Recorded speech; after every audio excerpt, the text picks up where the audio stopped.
Hello నమస్తే, నేను శ్రీనివాసరావు వాసంశెట్టి, నాది కాకినాడ. నేను ఢిల్లీలో ఉంటాను. యూజ్డ్ కార్ బిజినెస్ చేస్తాను. నాకు కరూల్బాగ్లో ఆఫీస్ ఉంది. నా యూజ్డ్ కార్ బిజినెస్లో నాకు ఒక యూట్యూబ్ ఛానల్లో ప్రమోషన్ చేస్తూ ఉంటానండి. నా యూట్యూబ్ ఛానల్ వచ్చేసరికి తిరుమల తిరుపతి మోటార్స్ కాకినాడ అండి. నేను బీకామ్ కంప్యూటర్ చదివాను. My father is the mechanic.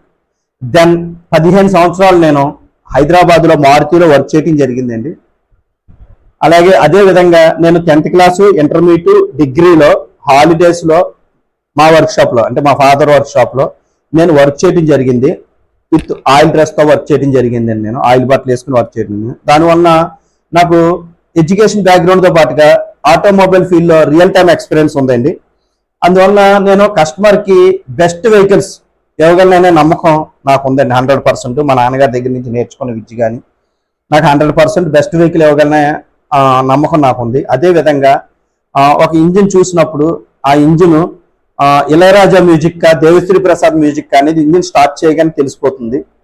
ఆ ఎక్స్పీరియన్స్ తోటి ఎవరికైనా సరే, బెస్ట్ మెకానిక్లు ఎవరినన్నా సరే, ఆ ఇంజిన్ స్టార్ట్ చేయగానే చాలా వరకు నేను ఒక్కనే కాదండి, చాలా మంది ఉన్నారు. ఇంత నాలెడ్జ్ ఉన్న వాళ్ళు, ఆటోమొబైల్ ఫీల్డ్లో నాలెడ్జ్ ఉన్న వాళ్ళు చాలా మంది ఉన్నారు.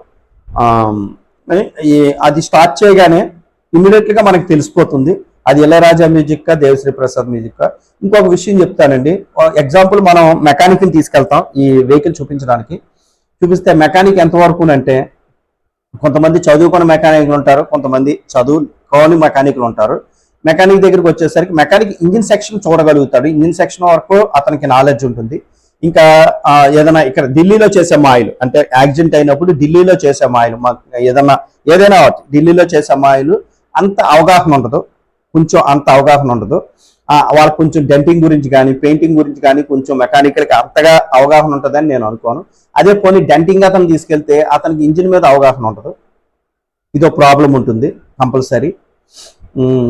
అలాగే వీళ్ళిద్దరూ వచ్చేసరికి అంత ఎడ్యుకేషన్ బ్యాక్గ్రౌండ్ ఉండదు కాబట్టి, అంత చదువుకుని ఉంటారు కాబట్టి, ఆ కంప్యూటర్ మీద కానీ, లేకపోతే వెహికల్స్ డాక్యుమెంటేషన్ అంటే డాక్యుమెంటేషన్ చేయటంలో అంత పర్ఫెక్ట్గా అంత నాలెడ్జ్ ఉంటుందని నేను అనుకోను.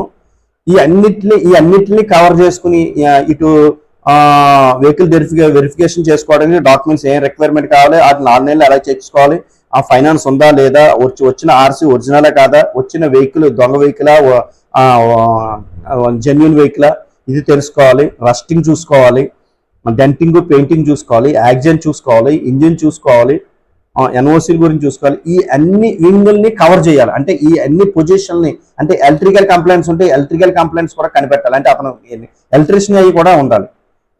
ఈ అన్ని వింగుల్ని కవర్ చేసుకోవాలండి. ఈ అన్నిటిని చూసుకొని ఉండాలి. అందువలన నాకున్న ఎక్స్పీరియన్స్ అంటే, నేను బీకామ్ కంప్యూటర్ చదివాను, ఆల్రెడీ నేను చెప్పాను.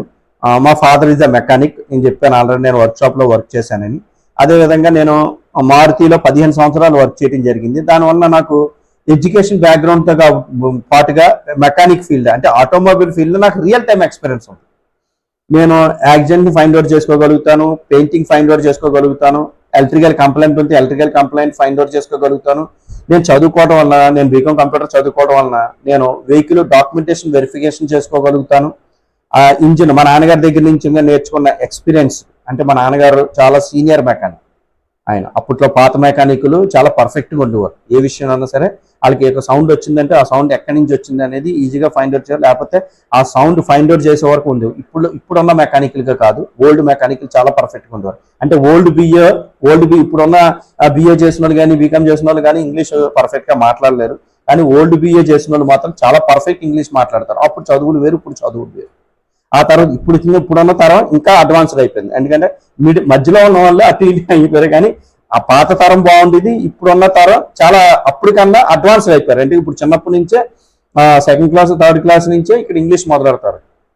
మన జనరేషన్ అట్లా లేదు. కానీ పాత అదే విధంగా ఇప్పుడు అంత పాత మెకానికల్ కాబట్టి ఆయన దగ్గర నుంచి నేర్చుకుని ఇంజిన్ స్టార్ట్ చేయగానే అది ఇళయరాజా మ్యూజిక్ కా, దేవిశ్రీ ప్రసాద్ మ్యూజిక్ కా అనేది ఈజీగా ఫైండ్ అవుట్ చేయగలుగుతాను ఈ నాకున్న ఎక్స్పీరియన్స్ తోటి. అదేవిధంగా నేను ప్రతి 2 రోజులకు ఒకసారి వెహికల్స్ గురించి నేను నా YouTube channel Tirumala Tirupati Motors Kakinada YouTube ఛానల్లో ఒక ఎపిసోడ్ చేయడం జరుగుతుంది. అంటే ఒక వెహికల్ గురించి సంబంధించి ఒక పర్టికులర్ ఇష్యూ మీద, అంటే ఏదైనా అవచ్చు, కంప్యూటరైజ్ అవచ్చు, ఏదైనా ట్రాఫిక్ మీద, వెహికల్ మెయింటెనెన్స్ కావచ్చు, లేకపోతే వెహికల్ యాక్సిడెంట్ సంబంధించి, వెహికల్ డాక్యుమెంటేషన్ సంబంధించి ఏదైనా ఇష్యూ మీద, ఎనీ ఇష్యూ, కొత్తగా వచ్చే ఇష్యూ, జిఎస్టీ మీద కానీ ఏదైనా ఇష్యూస్ మీద నేను ఒక ఎపిసోడ్ చేయటం జరుగుతుందండి. ఇది దేని గురించి అంటే, ఏదో నాకు తెలిసిన నాలెడ్జ్లో ఏదో నాకు నాలెడ్జ్ ఉందని చెప్పుకోవడానికి కాదు. చాలా మంది కొత్తగా వచ్చిన వాళ్ళు ఎవరన్నా ఉంటే వీళ్ళకి కొంచెం అవగాహన ఉండదు. కొంతమంది చాలా వరకు తెలిసిన వాళ్ళు ఉంటారు. ఇది తెలియని వాళ్ళ గురించి మాత్రమే నా ఇన్ఫర్మేషన్ నేర్చుకోవడానికి, ఇన్ఫర్మేషన్ తెలియటం కోసం చెప్తున్నాను. అంతేగాని ఇదేదో నాకేదో బెనిఫిట్ వస్తుందని కాదు. నాకు నాలెడ్జ్ ఎంతవరకు ఉందనేది కూడా జనాలకి అర్థమవుతుంది, నా సబ్స్క్రైబర్స్ తెలుస్తుంది. అదేవిధంగా వాళ్ళకి తెలియని విషయాలు కూడా ఇక్కడ తెలుసుకోవడానికి ఛాన్స్ ఉంటుంది, తప్పులేదు. నాకు కూడా నేనేది గొప్ప నాలెడ్జ్ ఉంది, నాకు అన్నిటి మీద గ్రిప్ ఉందని నేను అనుకోను. కారులో కూడా నాకు కూడా తెలియని విషయాలు కొన్ని ఉంటాయి. ఎప్పటికప్పుడు ఆ విషయాలు ఎప్పుడన్నా రెక్టిఫై వచ్చినప్పుడు, ఆ కంప్లైంట్ వచ్చినప్పుడు దాని గురించి తెలుసుకోవడానికి ప్రయత్నిస్తాను నేను. ఇది ఏంటిది, ఈ కంప్లైంట్ ఎలా రెక్టిఫై చేయాలి, ఇది ఇలా కూడా జరుగుతుంది అనమాట, మనం నేర్చుకోవాలి అని చెప్పేసి నేను నేర్చుకోవడం జరుగుతుందండి. ఎప్పుడు కూడా మనిషి అనేవాడు లైఫ్లో అన్నీ అతనికే తెలిసి ఉండదు, అతనికి తెలియని చాలా విషయాలు ఉంటాయి. అవి ఎప్పుడు మనం కొత్తగా వచ్చినప్పుడు అవి నేర్చుకుంటూ ముందుకెళ్తాం అనేది మంచిది. ఎందుకంటే నేర్చుకోవటం వల్ల తప్పులేదు. ఎప్పుడు నేర్చుకున్నా అది ఏదో చోట ఏదో సందర్భంలో మనకు ఉపయోగపడుతుంది. ఎప్పుడో నేను చదువుకున్నప్పుడు మా నాన్నగారు వర్క్షాప్లో నేను వర్క్ చేయటం వల్ల, ఆ తర్వాత మారుతిలో వర్క్ చేయటం వల్ల ఇప్పుడు నాకు అది ఉపయోగపడింది. ఇప్పుడు వెహికల్ గురించి నేను పర్ఫెక్ట్గా చూడగలుగుతాను అనే కాన్ఫిడెన్స్ నాకు రావడానికి కారణం ఏంటంటే నేను అప్పుడు చేయటం వల్ల. అది ఎందుకు నేను చదువుకున్నా ఉండి నేను మెకానిక్, మా నాన్నగారు వర్క్షాప్లో నేను ఎందుకు వర్క్ చేయాలి అని అనుకోకుండా అనుకుని ఉంటే ఈ రోజు నేను ఈ విషయాలు వెహికల్ గురించి నేను అంత నాలెడ్జ్ ఉండేది కాదు. ఆ రోజు నేను నేర్చుకున్నాను కాబట్టి నా చదువు అయిపోయిన తర్వాత కూడా, నేను జాబ్ చేసిన తర్వాత కూడా ఇప్పుడు నాకు అది ఉపయోగపడుతుందని నేను అనుకుంటున్నాను. దానివల్ల ప్రతి ఒక్కరు, నేను కూడా ఎప్పటికప్పుడు ఏదో విషయం నేర్చుకుంటూ ఉంటానండి. అదేవిధంగా చాలామంది సబ్స్క్రైబర్స్ కానీ కొంతమంది నాకు చెప్తా ఉంటారు, మేము ఢిల్లీ వచ్చాం సార్, మాకు వెహికల్ చూసాం కానీ వేరే వాళ్ళు ఎవరో తీసుకొచ్చి ఇప్పించారు, ఆ వెహికల్ బాగాలేదు సార్, మేము చాలా డిసప్పాయింట్ అయ్యాము, మమ్మల్ని ఆ వెహికల్ అక్కడికి వచ్చిన తర్వాత చాలా ఇబ్బంది పడ్డాము, అది ఇదని చెప్తూ ఉంటారండి. ఎప్పుడు కూడా అండి వెహికల్ కొనేటప్పుడు వెహికల్ని ఎవరైతే సర్టిఫై చేస్తారో వాళ్ళు పర్ఫెక్ట్గా ఉండాలండి. అంటే ఢిల్లీలో ఉన్న మోసాలు తెలిసి ఉండాలి. అంటే మన ఏరియాలో మెకానికల్ చూస్తారు, అది అంటారు ఇది అంటారు, కానీ ఇక్కడికి వచ్చేసరికి కొంచెం పర్ఫెక్ట్గా ఉండాలి. అంటే ఢిల్లీలో కొంచెం మోసాలు ఎక్కువ జరుగుతాయి అని చెప్తారు. ఢిల్లీలోనే కాదండి, అన్ని చోట్ల మోసాలు ఉంటాయి. అలాగే రాళ్ళు రత్నాలు బంగారం అన్ని చోట్ల ఉంటాయి. హైదరాబాదు, ముంబై అన్ని వెహికల్స్ బట్టే ఉంటుంది. ఇక్కడ మంచి వెహికల్స్ ఉంటాయి, చెడ్డ వెహికల్స్ ఉంటాయి, అన్ని చోట్ల ఉంటాయి. Not only Delhi, anywhere in India మంచి చెడు అనేది అన్ని చోట్ల ఉంటాయి. కానీ మనం ఎవరైతే వెహికల్స్ మంచి చెడు అనేది ఎలా డిసైడ్ అవుతుంది, దాని గురించి మనకి ఐడియా ఉంటేనే మంచి చెడు అనేది మనకి డిసైడ్ అవుతుంది. అదేవిధంగా వెహికల్ గురించి ఫుల్ బెడ్జ్డ్ గ్రిప్ ఉన్న వాళ్ళకి, ఇక్కడ ఢిల్లీలో జరిగే మోసాలు తెలిసిన వాళ్ళకి మాత్రమే ఆ విషయాలు తెలుస్తాయి. అది ఎగ్జాంపుల్ నేను ఏం చెప్తున్నానంటే, మన పిల్లవాడిని స్కూల్లో జాయిన్ చేయాలంటే మనం అన్ని చోట్ల అన్ని స్కూల్స్ని మనం ఎంక్వైరీ చేస్తాం, కాలేజీలను ఎంక్వైరీ చేస్తాం, ఏది బెస్ట్ అనేది. దాన్ని బట్టి మన పిల్లవాడిని జాయిన్ చేస్తాం, అతని భవిష్యత్తు బాగుంటుంది. అదేవిధంగా ఎవరికైనా ఆపరేషన్ చేయించాలంటే ఏ హాస్పిటల్ బెస్ట్, అక్కడ ఎండి చేశాడా, ఎంబీబీఎస్ చేశాడా, సర్జనా అనేది మనం తెలుసుకోవాల్సి ఉంటుంది, తెలుసుకుంటాము. అప్పుడు మన ఆపరేషన్ చేయించడానికి ముందుకెళ్తాం. అదేవిధంగా మన కారు సర్టిఫై చేసే వ్యక్తి కూడా ఏం చదివాడు, ఏంటి, అతని బ్యాక్గ్రౌండ్ ఏంటి, అతను ఆటోమొబైల్ ఫీల్డ్ నుంచి వచ్చాడా, లేకపోతే గవర్నమెంట్ ఐటీఐలో మెకానికల్ చేశాడా, డిప్లొమా మెకానికల్ ఇంజనీరింగ్ చేశాడా, డిప్లొమా, లేకపోతే బీటెక్ చదివితే బీటెక్లో EEE మెకానికల్ చేశాడా, ఇవన్నీ తెలుసుకోవాల్సిన అవసరం ఉంటుందండి. అలా తెలుసుకుని అతన్ని మనం వెళ్తే అతను సర్టిఫై చేశాడు, అతను ఫైనల్గా సర్టిఫై చేశాడు, కానీ అతనికి నాలెడ్జ్ ఉండాలి. అతనికి మిడిమిడి జ్ఞానం ఉండి చేస్తే మనకి కరెక్ట్ వెహికల్ దొరకదండి. అది ఆలోచించండి ఒకసారి. అది ఆలోచించి కరెక్ట్ పర్సన్ తీసుకెళ్ళండి. Happy purchase, careful driving. Please avoid the rusting vehicles. Please don't purchase the rusting vehicles అండి. దయచేసి అది అబ్జర్వ్ చేయండి. ఈ రోజు ఎపిసోడ్కి వచ్చేసరికి నేను ఎపిసోడ్లో చెప్పేది కొంచెం ట్రాఫిక్ రూల్స్, హైవేలో వెళ్ళేటప్పుడు మనం ఏ విధంగా మెయింటైన్, ఎందుకంటే ఇప్పుడు అంతా కొత్త డ్రైవింగ్ అండి. అప్పుడు పాతకాలంలో చాలా డ్రైవింగ్ చాలా కేర్ఫుల్గా చేశారు, జాగ్రత్త చేశారు. సింగిల్ రోడ్లు అయినా సరే చాలా జాగ్రత్తగా వెళ్ళేవారు, అప్పుడే యాక్సిడెంట్ అయ్యి. కానీ ఇప్పుడు వచ్చే డ్రైవింగ్ వచ్చేసరికి రూల్స్ అంతగా ఎవరో పాటిస్తలేదు. అప్పుడైతే డ్రైవింగ్ లైసెన్స్ కావాలంటే కంపల్సరీ అతను అటెండ్ అయ్యి అతను డ్రైవింగ్ అన్ని తెలుసుకుని డ్రైవింగ్ లైసెన్స్ ఏంటి, సిగ్నల్స్ అన్ని డ్రైవింగ్ లైసెన్స్ డ్రైవింగ్ తీసుకున్న వాళ్ళకి చాలా రూల్స్ ఉంటాయి. ఒక చార్టే ఉంటుంది, ఆ చార్ట్ కూడా మీకు ఇస్తారు, కానీ అది ఎవడో పట్టించుకోరు.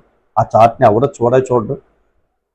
లెఫ్ట్ వెళ్ళాలంటే లెఫ్ట్ సిగ్నల్, రైట్ వెళ్ళాలంటే రైట్ సిగ్నల్ అంటారు. టిప్పర్ ఇప్పుడు ఈ మధ్యలో టిప్పర్ కొడతమే మానేశారు. నైట్ టైం హార్న్ కొట్టుకుంటున్నారు.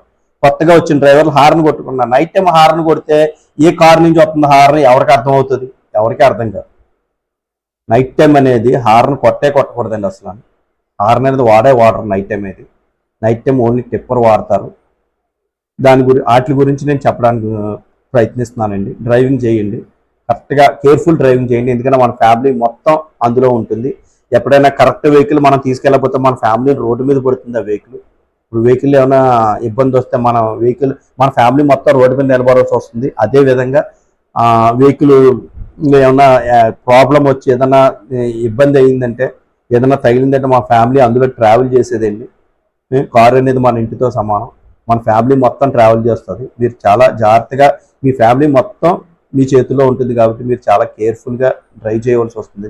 ఇంకా హైవే విషయానికి వచ్చేసరికి, హైవేలో ఇప్పుడు చాలా వరకు డ్రైవర్లు ఎల్ఈడి లైట్లు వాడతారు. కార్లకి ఎక్కువ ఎల్ఈడి లైట్లు, ఈ లారీలకి ఎల్ఈడి లైట్లు అనేది అసలు పర్మిషనే లేదండి. గవర్నమెంట్ నుంచి పర్మిషనే లేదు. పర్మిషన్ అలాగే అద్దాలకి స్క్రీన్ వేయించుకుంటున్నారు.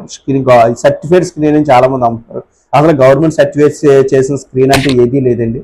అలాగే ఎల్ఈడి లైట్స్ కూడా గవర్నమెంట్ సర్టిఫై చేయదండి. గవర్నమెంట్ సర్టిఫికేషన్ ఐఎస్ఏ ముద్రేసి కానీ BS6లో కానీ ఎక్కడా కూడా మీకు వైట్ లైట్స్ అండ్ సర్టిఫైడ్ అనేది ఎక్కడా లేదు. ఎల్లో లైట్స్ ఎప్పుడు కూడా సేఫ్ అండి.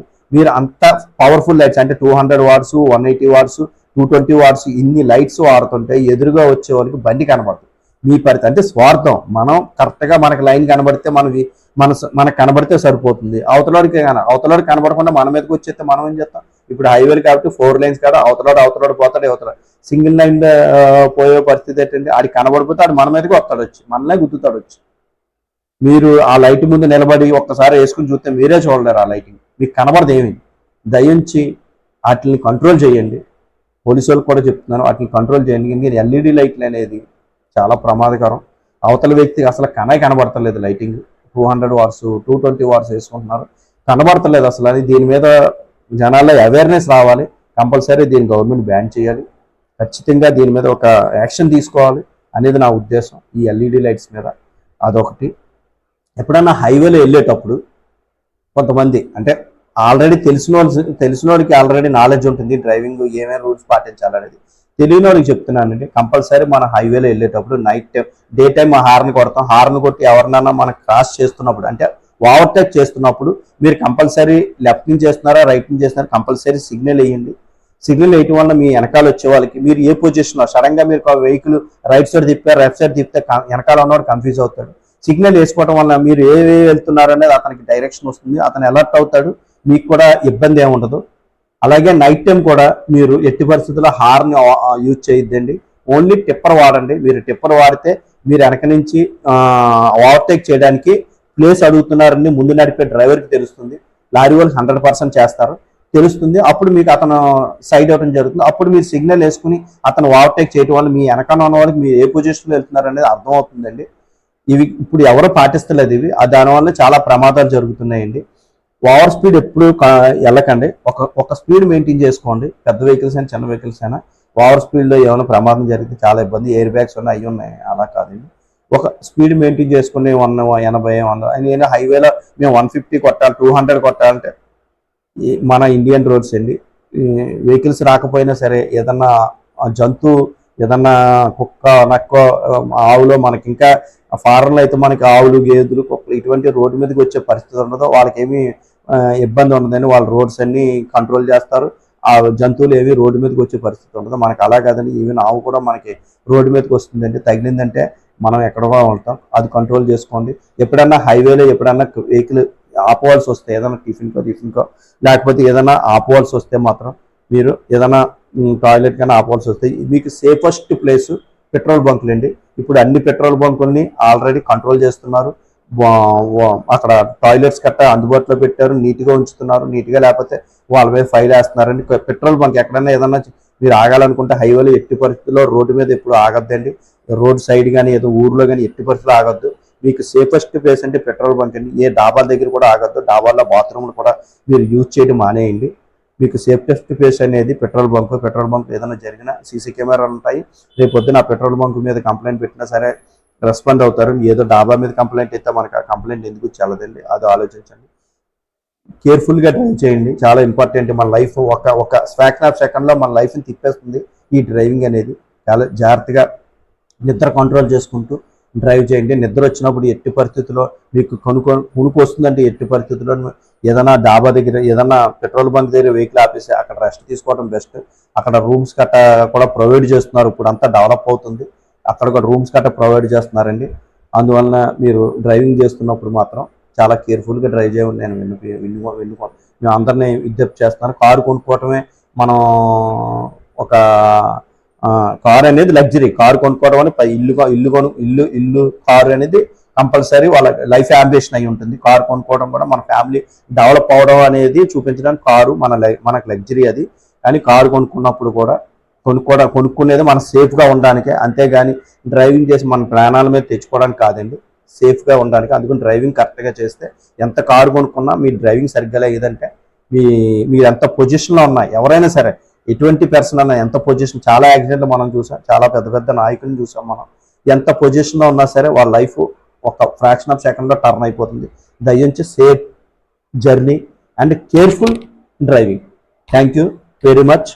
నాకు ఏదైనా ఇన్ఫర్మేషన్ కావాలన్నా లేకపోతే నా యూట్యూబ్ ఛానల్ని సబ్స్క్రైబ్ చేయండి, తిరుమల తిరుపతి మోటార్స్ కాకినాడ. ఏదన్నా ఇన్ఫర్మేషన్ కావాలంటే నా నెంబర్కి కాల్ చేయండి, 9346242721 నా నెంబర్ అండి. ఎనీ ఇన్ఫర్మేషన్ నాకు కాల్ చేయొచ్చు, నేను కాల్ కంపల్సరీ అటెండ్ అవుతానండి. ఇన్ కేస్ నేను బిజీగా ఉన్న కాల్ అటెండ్ అవ్వకుండా నేను కాల్ బ్యాక్ చేస్తాను. Thank you very much. నా యూట్యూబ్ ఛానల్ షేర్ చేయండి, లైక్ చేయండి, సబ్స్క్రైబ్ చేయండి. Thank you.